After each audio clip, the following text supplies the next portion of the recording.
হে everyone, আজকের recipe chicken tandoori. পরশুদিন chicken আনা হয়েছিল আর কয়েক পিস আমি সরিয়ে রেখেছিলাম। তো এই যে এখানে হাড়যুক্ত মাংস আছে, তো মাংসটাকে ভালো করে আজকে জল দিয়ে ধুয়ে পরিষ্কার করে নিয়েছি।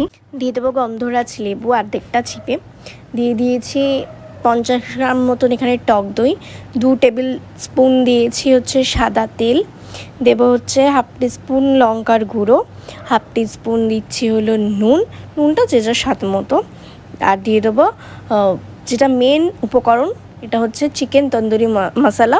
এটা এভারেস্ট কোম্পানিরটা আমি ইউজ করছি, তোমরা যে যেটা পাবে সেটা তন্দুরি মশলাটা দেবে, যত তন্দুরি চিকেন। আর দিয়ে দেবো 1 ছিপি মতন ভিনিগার, দিয়ে এটা ভালো করে মাখাতে হবে।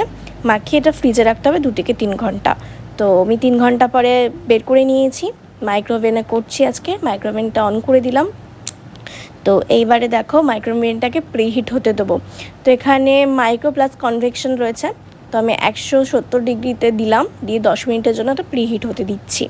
আর এবার আমি মাংসটা যেটার মধ্যে করবো সেই পাত্রটা রেডি করে নেবো।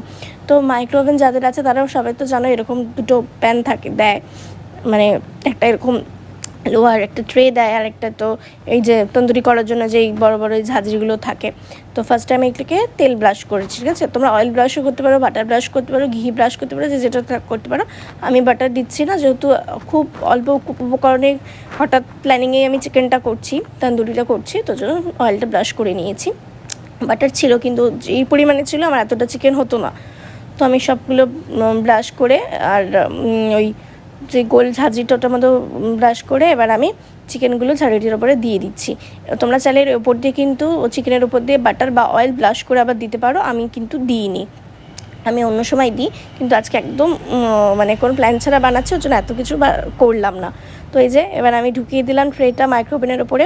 এবারে যেহেতু প্রিহিট করা হয়ে গেছিলো আগেই, এইবারে আমি মাইক্রো প্লাস গ্রিলে 2 ডিগ্রিতে দিলাম, দিয়ে 10 মিনিটের জন্য এটা আমি রেডি হতে দেবো। যেহেতু এটা হাড়যুক্ত মাংস, সেহেতু এটা কিন্তু 10 মিনিটের বেশি সময় লাগেনি, আমি বের করে নামিয়ে নিয়েছি। যদি এটা সলিড পিস বা যেগুলো চিকেন তন্দুরির পিসগুলো হতো, তাহলে কিন্তু এই 10 মিনিট পরে নামিয়ে আবার এর উপরে অয়েল বা বাটার ব্রাশ করে আবার কিন্তু আমাকে উল্টে আবার আমাকে 10 মিনিটের জন্য কিন্তু করতে হতো রান্না। আমি এটাই করে থাকি, যেহেতু হাড়যুক্ত মাংস, ওর জন্য আমি একবারেই আমার হয়ে গেছে। তো 10 মিনিটের মধ্যে আমার কমপ্লিট হাড় মাংস বলে। তো কেমন লাগলো, ভালো লাগলে লাইক করে, কমেন্ট করে, শেয়ার করে, চ্যানেলটা সাবস্ক্রাইব করো, ফলো